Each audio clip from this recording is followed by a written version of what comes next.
Merci de choisir Kivu Morning Post pour vous informer. Mesdames et messieurs, bonjour. Bienvenue à suivre ces rendez-vous d'actualité. Tout d'abord, voici les principaux titres. La coalition M23 AFC, qui a pris le contrôle de la ville de Bukavu et Kamituga, continue son avancée dans la province du Sud Kivu. Hier, ils ont pris le contrôle des Kilungutwe, près de la ville de Walungu. Et puis, alors que les M23 avancent dans les Lubero, des affrontements violents ont été enregistrés entre deux factions des Mai Mai Wazalendo à Butembo et ont fait plus de 5 morts. Pendant ces temps, le Canada, à son tour, sanctionne le Rwanda pour son soutien au M23. Ces titres et bien d'autres vous seront développés dans cette actualité. Mesdames et messieurs, restez branchés.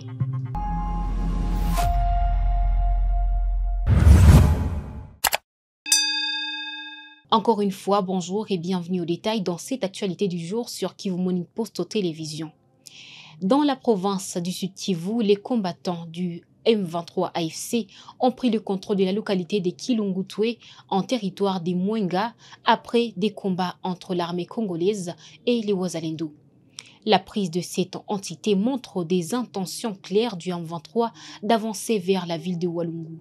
Depuis l'avancée du M23 dans la zone, des tensions vives sont observées dans la zone, comme l'explique cet acteur de la société civile du territoire de Mwenga en direct de Kivu Morning Post.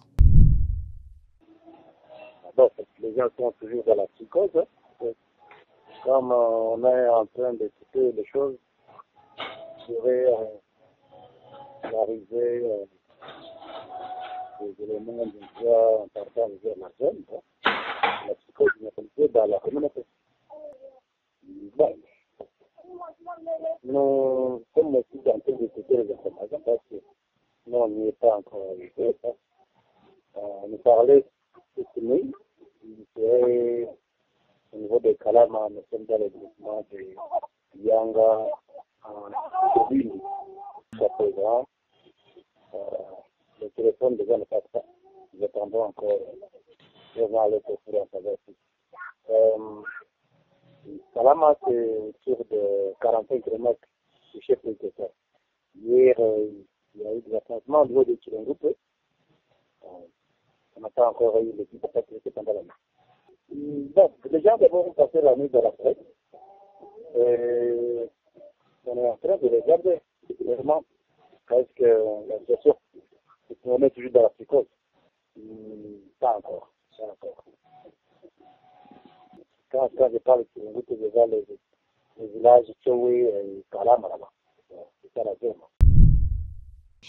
Les victimes de l'explosion survenue le jeudi 29 février dernier à la place de l'indépendance de Bukavu ont été inhumées ce mardi 4 mars.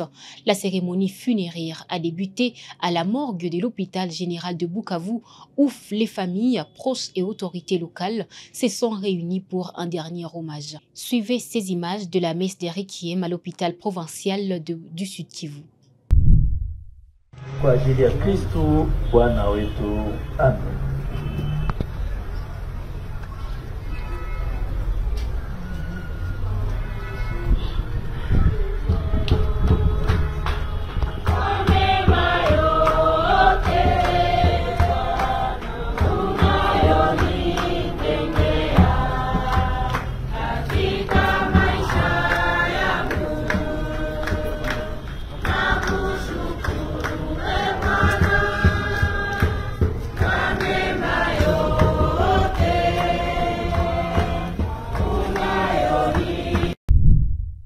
La Direction générale des douanes et assises DGDA a annoncé la suspension jusqu'à nouvel ordre du régime des réimportations des marchandises provenant des zones sous occupation du M23 accusées d'être soutenues par le Rwanda.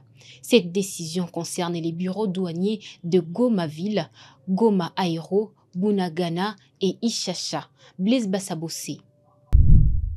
Dans une note officielle adressée au sous-directeur territorial de la DGDA à Beni, le 28 février 2025, l'opérateur provincial DGP Kayembe Mbindu précise que toute marchandise en provenance de ces zones sera considérée comme une nouvelle importation.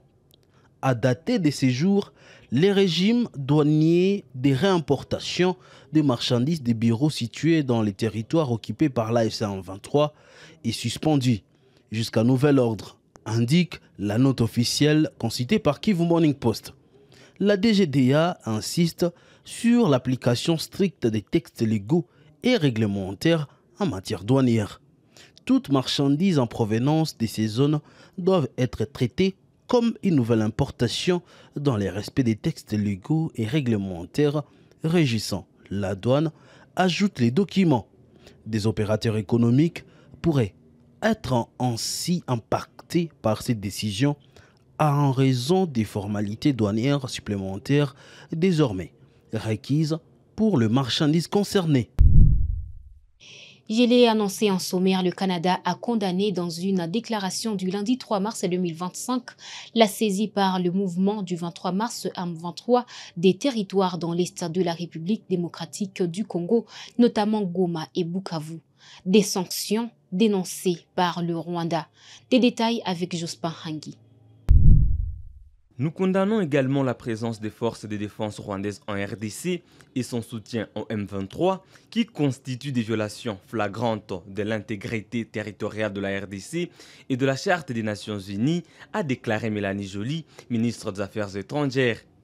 Le Canada exhorte toutes les parties à faire preuve de retenue et à s'engager en faveur de solutions pacifiques pour éviter une nouvelle déstabilisation.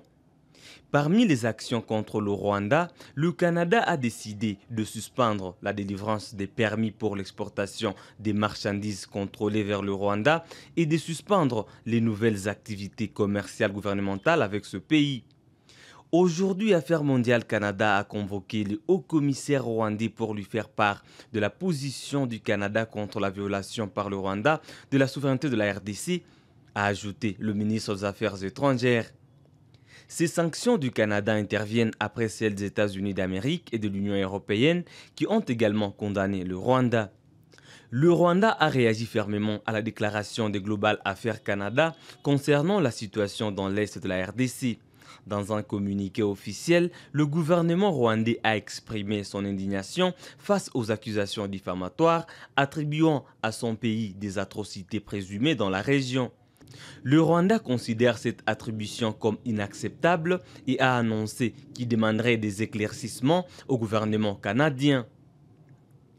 Selon le Rwanda, la position du Canada est contradictoire. D'un côté, le pays prétend soutenir les efforts des acteurs régionaux pour la paix et de l'autre, il accuse le Rwanda de toutes sortes de violations, tout en omettant de tenir le gouvernement de la RDC responsable des actions violentes sur son propre territoire. Le gouvernement rwandais a mis en lumière le fait que les attaques contre les villages à Banyamulenge au sud Kivu, perpétrées par les forces armées de la République démocratique du Congo, les FDLR, ainsi que les Wazalendo continuent quotidiennement sans que le Canada ne réagisse. Nous poursuivons cette actualité sur Kivu Morning Post, mesdames et messieurs. Au moins 5 morts, dont un civil, dans les échanges des tirs survenus entre deux factions Wazalendo la matinée de ce mardi 4 mars dans la commune de Kimemi à Butembo en province du Nord Kivu. Je voudrais d'abord partager à ce sujet mon profond regret face à l'incident qui s'est produit la nuit d'hier lundi. Parce que la population de la commune Kimemi à Butembo s'est vraiment surpris des coups de feu qui ont retenti sur la colline de Tabora. Et il s'est produit vraiment un incident grave entre deux factions rebelles, notamment ceux vivant à la colline de Mavina, près de Ngengere, et ceux vivant à la commune de Tabora. Il faut dire vrai que les combats débutaient hier lundi à partir de 13h et les combats ont pris fin vers 18h moins.